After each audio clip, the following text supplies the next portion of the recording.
Stidham. AP and Kelly, as I said, syndicated radio. Long time since Thibodeau, right? Oh, yeah, long time. Graham, who's some of your threats on the outside that are going to make some plays for you? You have a pretty good tight end as well. Is that correct? Yeah.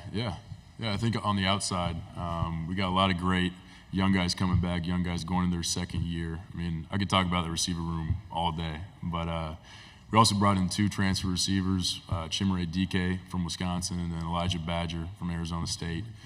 Great experienced players, know what it takes to win, and they've shown that so far. Great leaders too, so I'm excited about that room, man.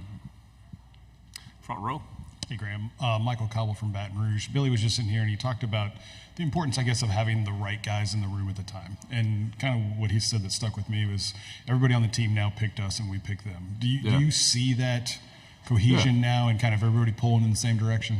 100%. I mean, I think that you see complete buy-in, and that's, as a team, that's what you need. And you need players leading, and you need buy-in, like I just said. So I think that this team we got right now, they're passionate, they care about each other, they want to win, and they're fully bought into not only just the scheme, but also Coach Napier's vision for what this team should be. Second row. He hasn't been there with y'all long to buy in, but Jason Zandamela came over from USC as a transfer. What have you seen from him early in his career? He's done a great job. I think he's in a different lift group than me in the morning, but I'm sure he can throw some weight around. And I know I've heard from not only players but coaches that he's doing a fantastic job of learning the playbook, putting the extra reps, and growing not only as a player but a person. So he's done a great job. Fourth row. Graham, Rob Brown, SEC Sideline Sports Network, and GatorBaitMedia.com is part of us. Looking back a year ago at this time, you'd come down from Wisconsin. Yeah. How much have you grown physically, mentally, and what do you think about the SEC after 1 year and then looking at this coming schedule? Yeah, I mean, I'm going to start with just the SEC portion of that. I think the cool part about this wonderful league is just across the board the amount of passion that fan bases have, that players have, that coaches have for their university. I think that you go anywhere you go and you walk into a facility, or for me a stadium, an opposing team stadium, you can feel that. You can feel the history and the passion, and your only option is to respect it. And then what was the first part of that? I kind of missed the first part of your question. Oh, man. Yeah, I mean, I think that for me, as a person, coming down to Florida and experiencing something new, something different than Wisconsin was big for me. And it kind of pushed me into that area where I had to grow as a person, whether that's on the field, off the field, in my faith, in my family, all these different areas. You spend a lot more time kind of by yourself when you're the newbie and the older person. So for me, it was big time. What was the last part of the question? Sorry. The schedule? No, you can't. I mean, this game, I'm always the type, I always go, you can simplify this game. It comes down to execution. That's all it is. If this team executes better than we do, they're going to win. If we execute better than they do, we're going to win. So I think anytime you can simplify this game and just realize that myself and my entire team, these coaches, we're so blessed to put on this uniform, play this game. So every time we have an opportunity to go play it, it's my job to respect that opportunity. So for me, people can call it whatever they want, label whatever they want, but for us, we're just excited for the opportunity. Stay on the third row.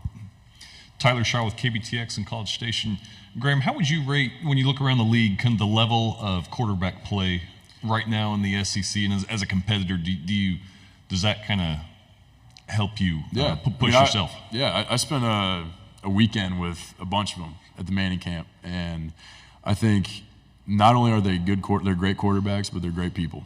And I think that's a cool thing that we now have a group chat with every quarterback that was there, and we're keeping up with each other, chopping it up. But for me, I mean, I think that the entire SEC, each team's got a quarterback that can rip it. And that's the kind of game that you want to play in. So it'll be a fun year. Right side on the aisle. Graham, Corey LeBounty, Mobile, Alabama, WNSP 105.5. to have that graduate patch on your jersey this upcoming season, what does that mean to you?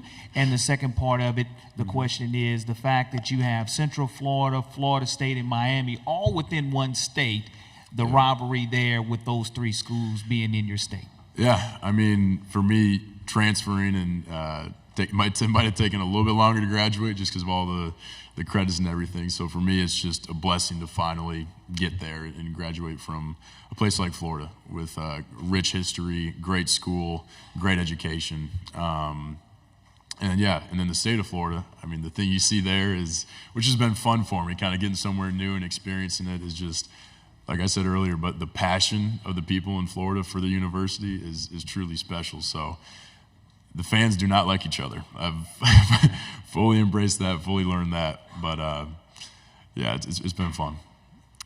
Left side, fourth row. Gavin Baxter, ESPN, the ticket out of Montgomery. Graham, as you've had a couple of years of experience now, how do you feel like your game has developed over these years? Yeah, I'd say just overall knowledge of the game.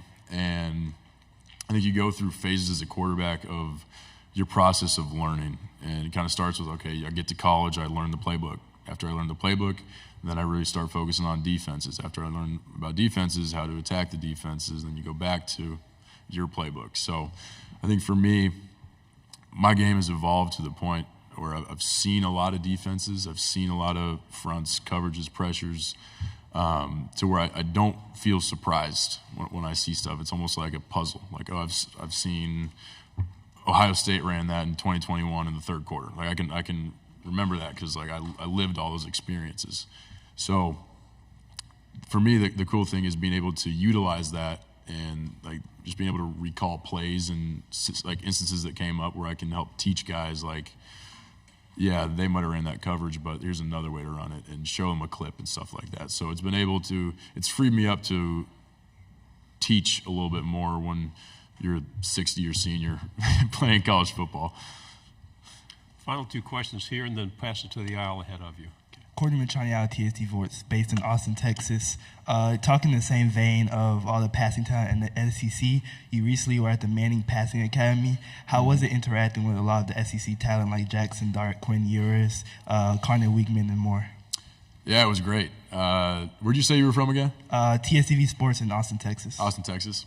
So Quinn and Jackson were playing pool for like 5 hours every day. So they were the pool sharks of the trip. But it was fun to just get to know the guys and spend time with them. And we also had a lot of fun. We'd work out together and throw it around a little bit. So it was also a blast learning from Peyton and Eli and Archie. And just being on the field and working through their drills and guys applying things. It was definitely a fantastic experience. Final question on the aisle here. Hey, Graham, Jacques Doucet, WAP-TV in Baton Rouge. Danny Werfel's bumping around here today and had a chance. Your guy. Before you were born, I'm sure. 1996. But what is it like? He's a big fan of yours, had some positive things to say. I mean, you've got 3 Heisman winners in the history of that school. What's that like to, maybe interact with him a little bit? He has been an absolute blessing for me. I think it was my first or second month coming down to Florida, and I got a text and it was like, hey, when you want to sit down and talk for a little bit, like dash Danny. And I was like, I don't know what. And I'm like, oh, I'm connecting the dots here. And just from the first time I met him, the most genuine person that truly cared about Florida and me as a person. And it's been a fantastic relationship. He's here somewhere right now, and I cannot wait to see him. I'm gonna give him a big dap up and hug. So, but he's been absolutely amazing. Graham, thank you very much.